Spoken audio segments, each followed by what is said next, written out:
This channel does not promote any violent, harmful, or illegal activities. All content provided by this channel is meant for an educational purpose only.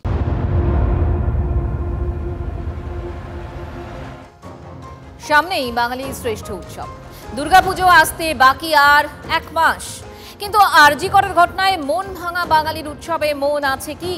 পাড়ায় পাড়ায় প্যান্ডেল বাঁধা হচ্ছে বটে, কিন্তু প্রাণের উৎসবে এবার প্রাণের স্পন্দন আছে কি? যেন নেই। স্পন্দন বরং অনেক বেশি পথের প্রতিবাদে।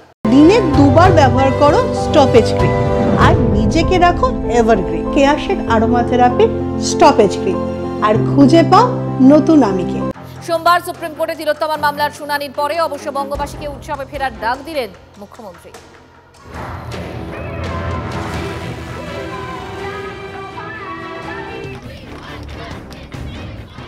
তিলোত্তমা ধর্ষণ ও খুনের ঘটনার এক মাস হয়ে গেল। অন্যদিকে এক মাসের মধ্যেই আসছে বাঙালির প্রাণের উৎসব, কিন্তু ঠিক এই মুহূর্তে এক অদ্ভুত টানাপোড়েনের মধ্যে দাঁড়িয়ে বাংলা ও বাঙালি। পাড়ায় পাড়ায় প্যান্ডেলের কাজ শুরু হয়েছে বটে, তবে পুজোকে ঘিরে অন্যান্য বছর এই সময় যে উন্মাদনা চোখে পড়ে, এবার তা গড়হাজি। উৎসবের কাঠামো আছে কিন্তু প্রাণ নেই। এমন অবস্থায় মুখ্যমন্ত্রী মমতা বন্দ্যোপাধ্যায় বললেন, এক মাস তো হয়ে গেল, আজকে 9 তারিখ, এক মাস একদিন, 31শে মাস গেছে। আমি অনুরোধ করব পুজোতে ফিরে আসুন, উৎসবে ফিরে আসুন। রাজ্যের প্রশাসনিক প্রধান আবেদন করছেন, কি বলছেন? জাস্টিস ফর তিলোত্তমা আন্দোলনের সঙ্গে জড়িয়ে থাকা বিভিন্ন শ্রেণীর মানুষ।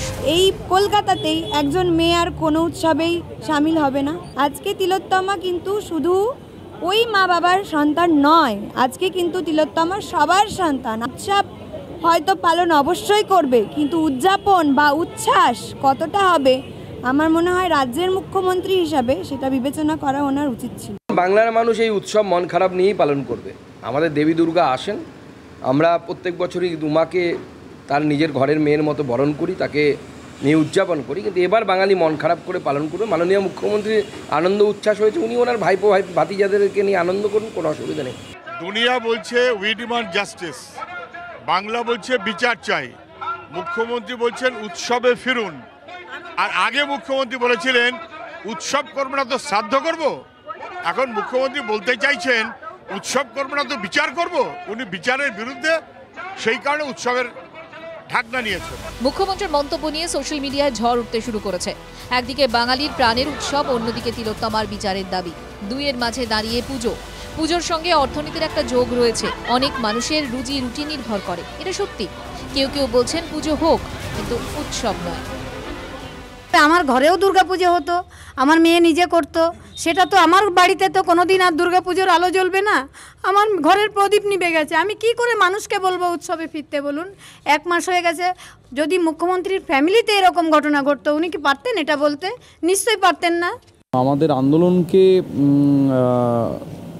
অস্বীকার করা এবং আন্দোলনকে অসম্মান করা, এই জিনিসটা আমার মনে হয় সাধারণ মানুষ খুব একটা ভালোভাবে মেনে নেবে না।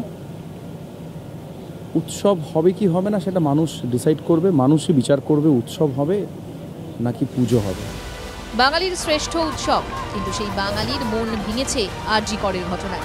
মুখ্যমন্ত্রীর বার্তায় ভাঙা মন জুড়বে তো? Bureau report, TV9 Bangla.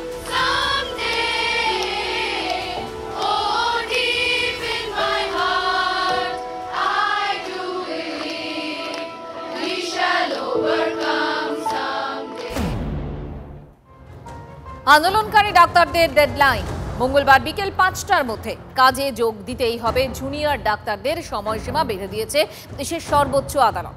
ডাক্তাররা কাজে যোগ না দিলে কড়া ব্যবস্থা নিতে রাজ্যকে আটকাতে পারি না, মন্তব্য করেছে আজ শীর্ষ আদালত।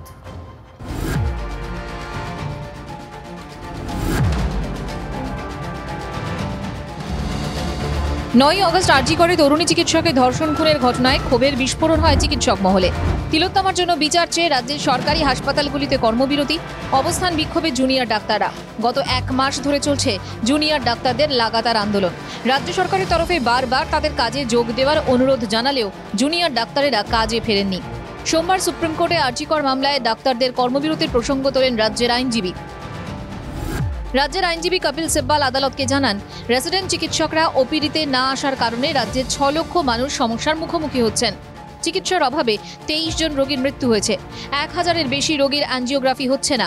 আন্দোলনকারী চিকিৎসকরা কাজে যোগ না দিলে যাতে তাদের বিরুদ্ধে ব্যবস্থা নেওয়া যায় সেই আবেদন করেন রাজ্যের আইনজীবী।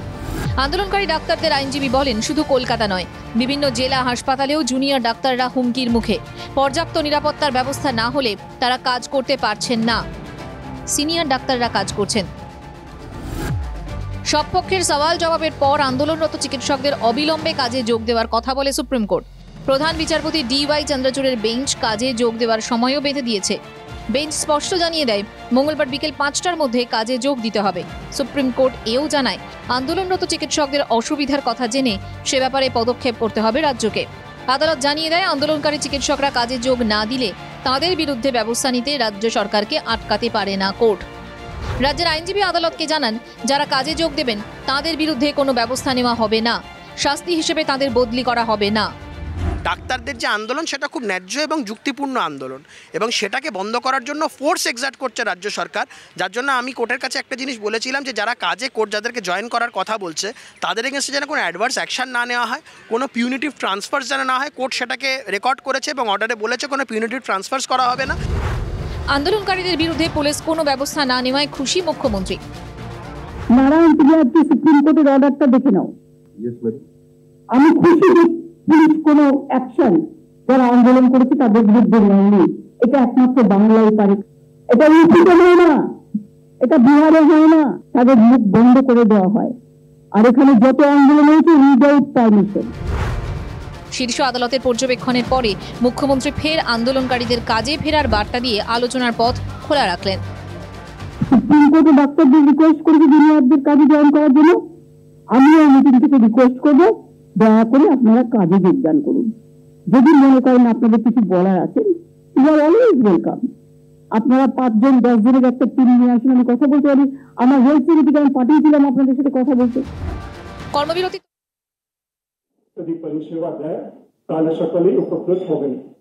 আজকে মাননীয় মুখ্যমন্ত্রীও আবেদন করেছেন, রিকোয়েস্ট করেছেন যাতে জুনিয়র ডক্টরস কালকে 5টার মধ্যে পরিষেবাতে যোগদান দিতে পারেন, ডিউটিস জয়েন করতে পারেন। আমরা এখানেও আবার রিট্রিট করছি আমাদের সকল ডক্টরসদেরকে, জুনিয়র ডক্টরসদেরকে, যাতে ওরা ওদের ডিউটিস গুলো রিজিউম করুক আগামীকাল 5টার মধ্যে। আমরা ওদের প্রতি আমাদের সব রকম সিম্প্যাথি আছে। আমরা চাইছি বন্ধু হিসাবে, ভাই বোন হিসাবে ওরা যাতে পরিষেবার মধ্যে নিজেকে আবার যুক্ত করুক। সেকেন্ড পয়েন্ট যেটা অনারেবল সুপ্রিম কোর্ট অবজার্ভ করেছেন যে আমাদের বিভিন্ন সেফটি সিকিউরিটি মেজার্স নিয়ে যে ব্যবস্থা করার এটা দ্রুততার সঙ্গে করতে হবে।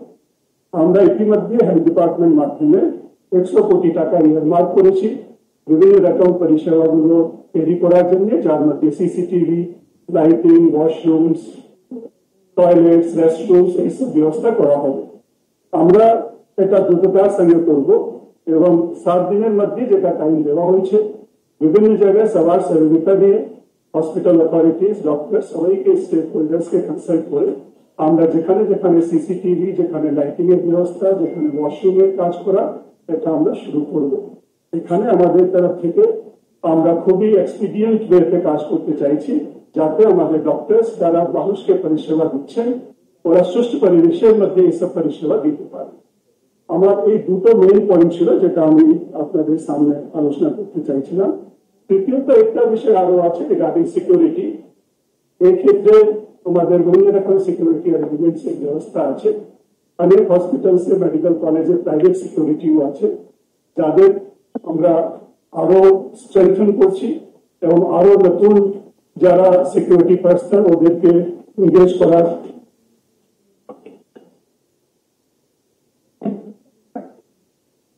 করার ব্যবস্থা করা হচ্ছে।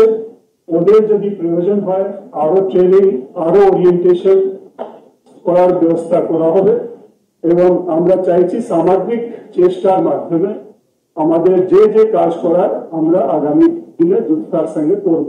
আমাদের পুরো টিম এই কাজের জন্য প্রস্তুত আছে এবং সবার সঙ্গে কনসাল্ট করার পরে এই কাজগুলো দ্রুততার সঙ্গে করব। আমি আবার অনুরোধ করব আমাদের জুনিয়র ডক্টর ভাই বোনদেরকে যাতে ওরা ডিউটি রিজিউম করুক। সাধারণ মানুষকে যে পরিষেবা এতদিন দিয়ে যাচ্ছিলেন আবার শুরু করে সবাইকে যাতে সেবা পরিষেবা দিতে পারে। এটাই বলে আমি তিনটা বিশেষ পয়েন্ট যেটা ছিল এর মধ্যে আমার বক্তব্য এখানে শেষ করবো। আমি রিকোয়েস্ট করবো যদি স্যার এবং ডিজিপি সাহেব আছেন উনি যদি কিছু পয়েন্টস অ্যাড করতে চান। Thank you. Good evening everyone. আমরা যেটা চিফ সেক্রেটারি বলেছেন এন্ড গভর্নমেন্টের এটা আছে উই আর কমিটেড ফ্রম আমরা পুলিশ বাহিনী থেকে আমরা committed to provide a safe and secure environment to the doctors. আমরা অ্যাক্টিভলি যে সিকিউরিটির যেটা সিকিউরিটির মেকানিজম আছে ওখানে ওর সঙ্গে এঙ্গেজ করবো, ওটাকে স্ট্রেংথেন করবো। আমরা সাজেশনও চাইছি, আমরা বেসিক্যালি নিচ্ছি সাজেশন অনেকগুলো হসপিটাল থেকে, স্টাফ থেকে, সকল থেকে, সো দ্যাট আমরা ওই সিকিউরিটি এনভায়রনমেন্ট স্ট্রেংথেন করতে পারি। বেসিক যেটা আছে আমাদের কমিটমেন্ট রইল এটা, that will provide safe and secure arrangement to all the hospitals and ensure that quick response in case if any incident happens, we can quickly intervene and prevent it.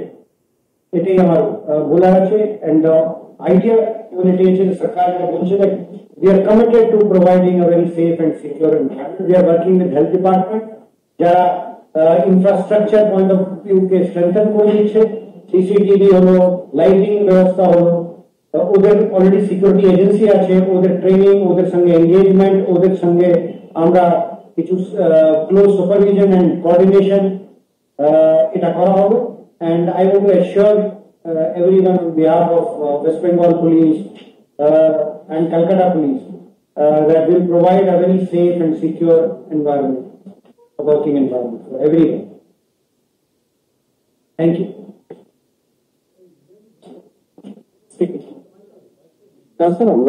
Sir, আপনি সব issues cover করেছেন।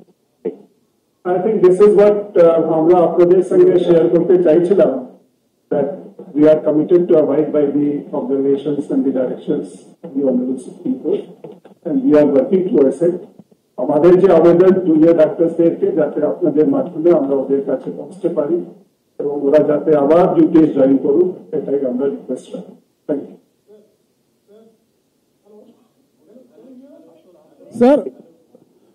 Sir একটা প্রশ্ন ছিল, সেটা হচ্ছে যে supreme কোর্টের স্যার সুপ্রিম কোর্টের অবজারভেশন, তারপরে মুখ্যমন্ত্রী প্রেস কনফারেন্স, দুটোর পরবর্তী সময়ে জুনিয়র ডাক্তারদের একটা বক্তব্য সামনে আসছে, তারা এই বিষয়টা নিয়ে খুশি নন। সেক্ষেত্রে আপনারা এখন যেটা বললেন, আগামীকাল বিকেল 5টার পরেও যদি জুনিয়র ডাক্তাররা কর্মবিরতি চালিয়ে যান সেক্ষেত্রে কি হতে পারে? এখন আমরা এটা নিয়ে আমরা কোনোভাবে কোনো মানে কি হবে আমরা জানি বলে কোনো লাভ নেই। আমরা রিকোয়েস্ট করছি, আমরা বিশ্বাস করছি কি আমাদের junior doctors they are part of us, we want them to resume their duties and আমরা আশা করছি ওরা রিজিউম করবে, because after all